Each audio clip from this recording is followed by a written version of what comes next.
So, as I mentioned during my introduction, patient is really at the center of all our activities, and that's why we decide today to have a presentation by Pim de Boer from the Netherlands Asthma Foundation, and he will talk about patient involvement in the proactive project dealing with chronic obstructive pulmonary disease. I will help you.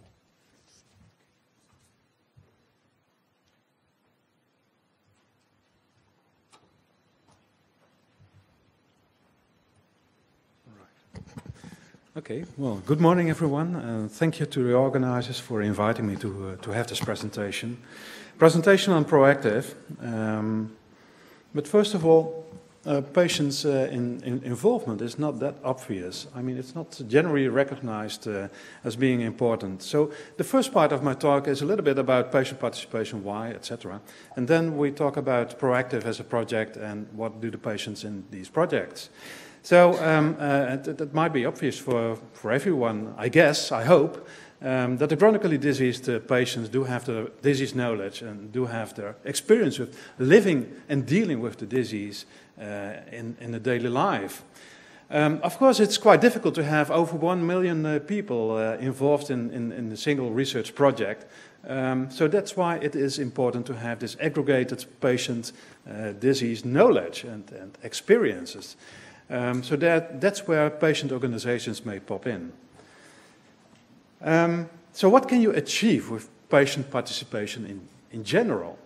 Of course, what we think and what we see and what we experienced is that there is more relevance to the research. We get a better quality of research, and even the results from the research will be better, and we achieve higher chances for societal implementation of those results. Of course, we also achieve more patient empowerment, which is in healthcare quite important nowadays. And we also achieve a higher democratic level for decision making. And that ends up with a model that has been drafted by Arnstein and Wilcox some decades ago, and that involves patients at the different levels of research. That's the research level as a subject, so that's the lowest level. Patients can also provide information, that's unidirectional. They can also serve as an advisor, so provide you with their information about their disease, their vision on ethics or safety issues, etc. So that's a multi-directional way of interaction. And finally, they can also be a partner in decision making in research or in policy making, and also be a co-producer or leader of research. And examples of these are, for instance, patient partner of the 7th Framework Program, and also U-Party, which is being discussed later on this day. So, something about proactive itself. Proactive deals with patients with COPD, that's chronic obstructive pulmonary disease, which is a disease, a pulmonary disease, in which patients experience a progressive decline of lung function, which is quite irreversible. And medication is hardly helping for that, but physical activity do help the patients, and it improves the quality of life status. Also may decrease the number of exacerbations, as do some of the drugs.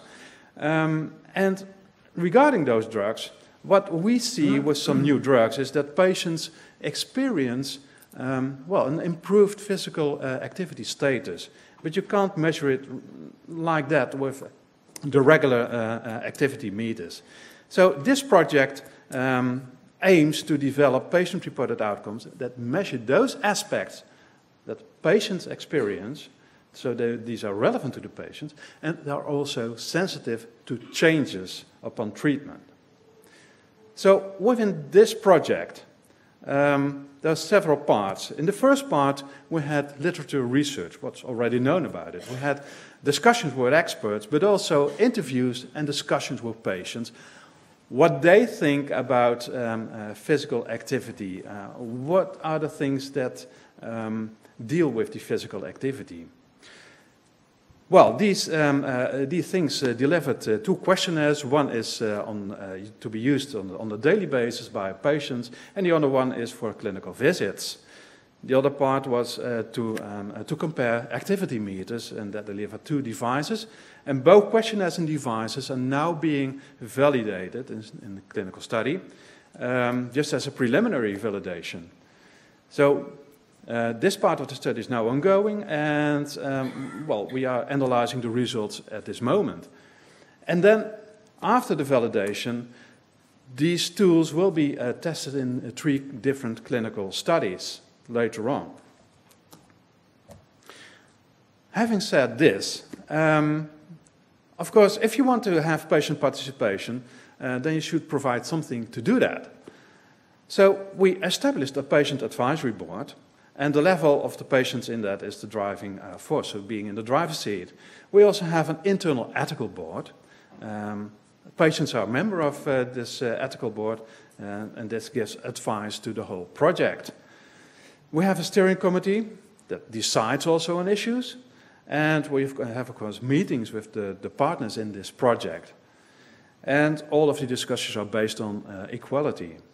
Now, to be more precise on what things patients pop in, patients provide their input in, for instance, evaluation and monitoring of the study, evaluation of protocols, so the clinical study protocols, but also the informed consent forms.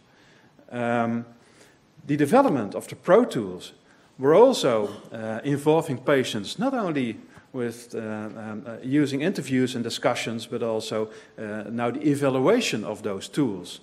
Patients evaluated those tools and provided their input on it. But to have an evaluation or a monitoring, you need criteria. So in another PhD project, we developed criteria, tools with which patients are able to provide their input. Otherwise, well, if I ask you, well, okay, can you join this project? You would say, okay, but what do I need to do? Well, patients have the same thing, of course. Patients also contribute to the website content and to communication and dissemination of the project results and status, not only at the national level, but also at local levels to other patients, to have them more involved in the project and the project goals. And furthermore, well, of course, as I mentioned, the evaluation of the tools, of the questionnaires is now ongoing, and will also be done later on again to see whether it still fits with the project proposal. We learn from patients. Well, patients have an impression on how they collaborate in these kind of projects. Well, this was done together with another pulmonary IMI project, UBioPred, and some other projects beyond IMI.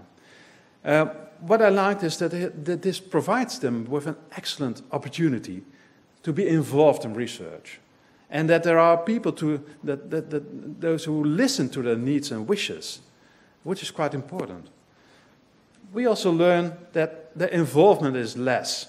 They think, okay, what are exactly our roles in it, and how can we be informed on the project results, the progress, etc. We also organize meetings, but how to get there? So they need to travel. Well, one of the things they encounter is, okay, I'm diseased, severely diseased, so I can't travel. So how to organize a meeting? But also some of those people still work. And they're not working for this project, so they have their own regular work, so they can't join a meeting just like that. The language barrier is also something. The main language is, of course, English. But people from the southern part of Europe, well, not all of them are able to speak English or to understand English at the level we would like. So that's something we should improve in translation modi. The expectation. Well, the expectation of patients is, what do other people expect from us to do? And what can we expect in return from the researchers and the caregivers? Visibility of the patients towards the researchers, but also who are those researchers? The patients don't know them always. And the knowledge, well, on certain topics. For instance, if they have to provide input on ethical issues, it's needed to know something more on the background of the regulations regarding ethics. So some of those patients do have that knowledge, and they need to share it to other people. And this is just one